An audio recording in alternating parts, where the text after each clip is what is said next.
Está no ar o programa Inteiro Teor. Nesta edição, histórias envolvendo concursos públicos. Nem sempre estudar é o bastante. Às vezes, o futuro de candidatos é decidido pela Justiça. Não sai daí. O Tribunal Regional Federal da Primeira Região entende que classificação de candidatos em concurso pode ser revista se ficar provado que houve erro no processamento de informações. TRF1 confirma a exclusão de candidato ao cargo de delegado que, ao preencher ficha de informações confidenciais, omitiu ocorrências policiais envolvendo o nome dele. E no quadro Inteiro Teor Notícias, fique por dentro de como a Justiça se posiciona diante de situações como o Covid-19 e trabalho escravo. Fique com a gente!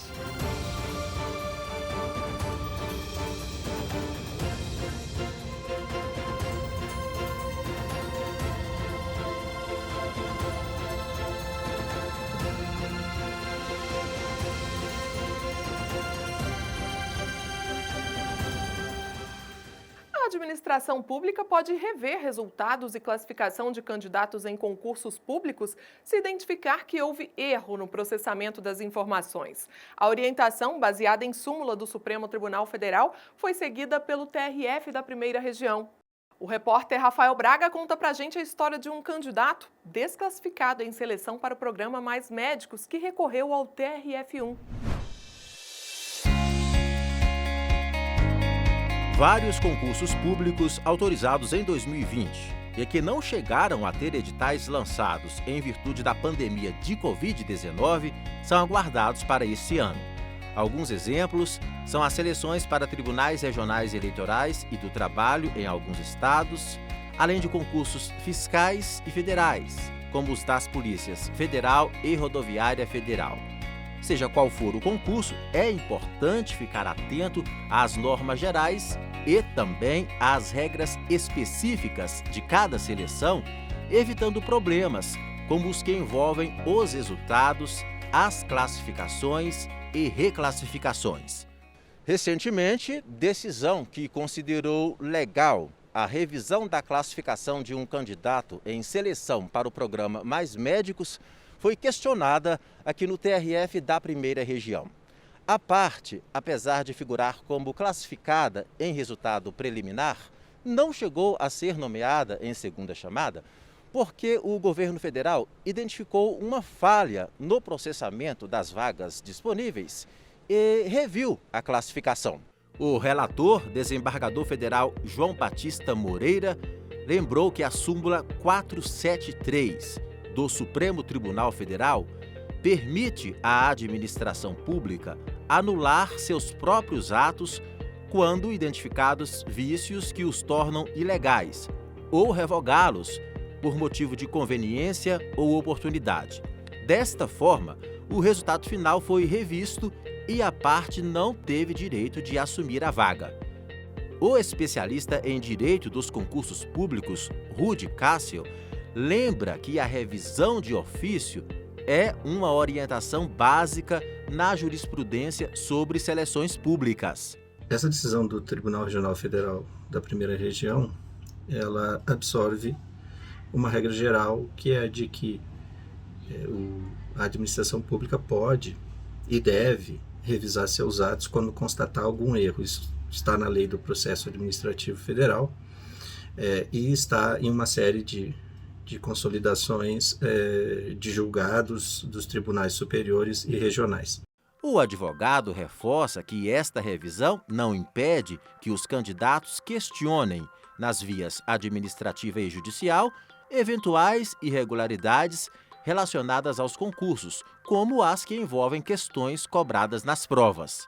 Tanto a questão teratológica como aquela fora do edital, ou seja, a matéria que não estava prevista no edital, ou que foi redigida com evidente erro, aí é a questão teratológica, por exemplo, o erro de um ano, como se o Brasil tivesse sido descoberto no ano de 2000, então erro assim grosseiro, ou questão fora do edital, ainda é possível o judiciário fazer o controle judicial desse ato administrativo, mas ele não substitui a banca examinadora, e por não substituir a banca examinadora, ele não entra no mérito de critério de correção, assim como não impede a banca, e é evidente que esse não impedimento Não significa que a banca tenha liberdade para alterar notas da forma ou gabaritos da forma como deseja, ou livremente.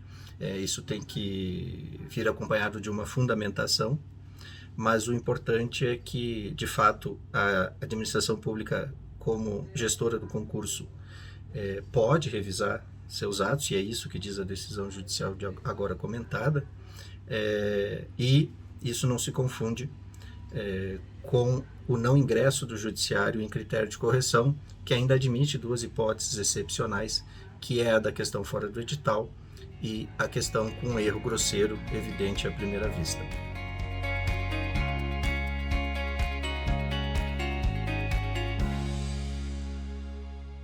Decisões como essa estão no nosso portal. Acesse www.trf1.jus.br.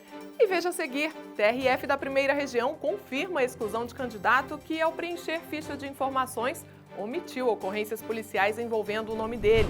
E no quadro Inteiro Teor Notícias, fique por dentro do entendimento da Justiça diante de questões como cotas e seguro-desemprego.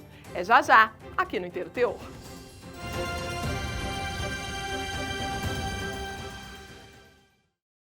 No mundo dos concursos públicos, etapas precisam ser vencidas.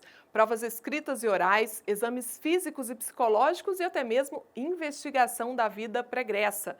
Dependendo do cargo pretendido, o candidato encontra no edital expressões como sindicância ou averiguação da vida pregressa e investigação social.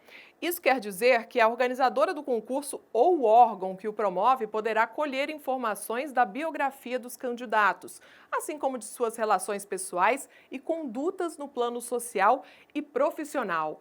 E não tem como fugir disso se estiver previsto no edital. Saiba mais na nossa próxima reportagem. Na preparação para alguns concursos públicos, a prova escrita não é o único desafio. Em certos casos, é preciso superar o teste de aptidão física e também apresentar boa conduta. Este advogado explica que, em geral, não há investigação da vida social do candidato, mas isso não é regra. Existe um entendimento recente do STF, até pontuando uma exceção. Seria o caso, por exemplo, das carreiras policiais, que a própria natureza do cargo exige do candidato uma postura mais de maior retidão em função do viés que ele tem pela sociedade. Então, nesses casos, a lei vai poder estipular algum tipo de cláusula que restringe a participação do candidato com critérios mais rigorosos. No concurso para delegado da Polícia Federal, por exemplo, a chamada investigação de vida pregressa e social é feita. E foi justamente nesta etapa que um candidato foi excluído da seleção no Distrito Federal. Ele tinha ocorrências registradas por suposta prática de crime de ameaça contra a ex-namorada, por desacato, por problemas no trânsito e desentendimentos com pessoas com quem se relacionou. A existência de ocorrências policiais, algumas até quando o concurso já estava em andamento, desabonaram a boa conduta exigida para o cargo. E para agravar a situação, o candidato ainda omitiu tais informações. Na tentativa de ser nomeado e empossado no cargo, o candidato entrou com uma ação na Justiça Federal em Brasília. Alegou que as ocorrências são documentos inquisitivos, meros relatos, e que, como não há condenação criminal, sua exclusão do concurso violaria o princípio constitucional da presunção da inocência. Ele acrescentou que não omitiu informações, apenas relatou o que se lembrava. O caso foi parar no Tribunal Regional Federal da Primeira Região. E a quinta turma destacou que a omissão dos registros já seria suficiente para excluir o candidato do concurso, além da série de ocorrências no nome dele. Os magistrados ressaltaram que o cargo de delegado é de grande envergadura e que, como os ocupantes agem em nome do Estado, é importante que mantenham boa conduta.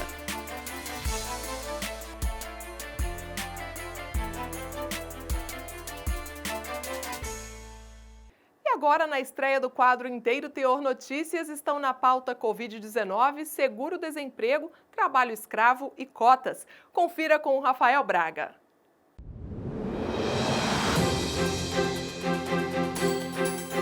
A Justiça Federal suspendeu a convocação pelas Forças Armadas de médicos que trabalham no combate à Covid-19 em hospitais de Rondônia. Com a decisão, os profissionais podem permanecer cuidando dos pacientes infectados nas unidades de saúde. Para a Justiça, não é razoável nem proporcional convocar esses profissionais nesse momento, já que adiar o início do serviço militar obrigatório não trará prejuízo para a União. Pelo contrário, as Forças Armadas receberão profissionais mais qualificados depois. Já a falta de médicos pode colapsar ainda mais o sistema de saúde. A terceira turma do TRF1 manteve a condenação a 1 ano e 4 meses de prisão de um homem acusado de receber o seguro-desemprego de forma indevida. Ele não informou que estava trabalhando em uma empresa de revenda de pneus e recebeu 5 parcelas do benefício. O cidadão alegou que não sabia ser ilegal o recebimento do seguro enquanto estivesse empregado, mas, para o colegiado, a regra para ter direito ao seguro é de amplo conhecimento da sociedade e o próprio nome do benefício pressupõe a situação de desemprego.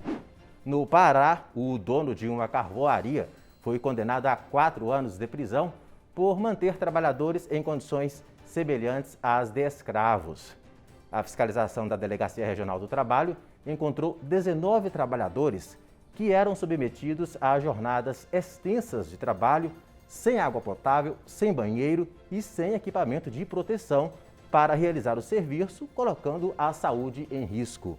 O caso chegou ao TRF da Primeira Região, onde a terceira turma destacou que a ocorrência do crime foi comprovada por meio de relatório de fiscalização, dos autos de infrações, do depoimento de uma das vítimas e das fotos do local. O crime se enquadra no artigo 149 do Código Penal. Um estudante garantiu no TRF1 o direito de ingressar no Instituto Federal de Educação, Ciência e Tecnologia do Norte de Minas Gerais pelo sistema de cotas. A vaga era destinada a quem cursou o ensino médio na rede pública de ensino e a instituição negou a matrícula porque ele cursou 1 ano em estabelecimento particular. O aluno procurou a justiça e alegou que era bolsista, não podendo, portanto, ser excluído do sistema de cotas. A sexta turma do TRF1 considerou que não se pode concluir que a rápida passagem do estudante carente por escola privada seja suficiente para elevar a qualidade do ensino recebido, já que a vida estudantil dele foi predominantemente na rede pública.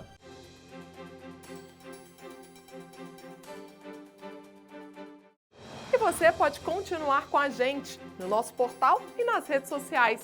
Estamos no Facebook, no YouTube e no Instagram. Até o próximo programa. Tchau!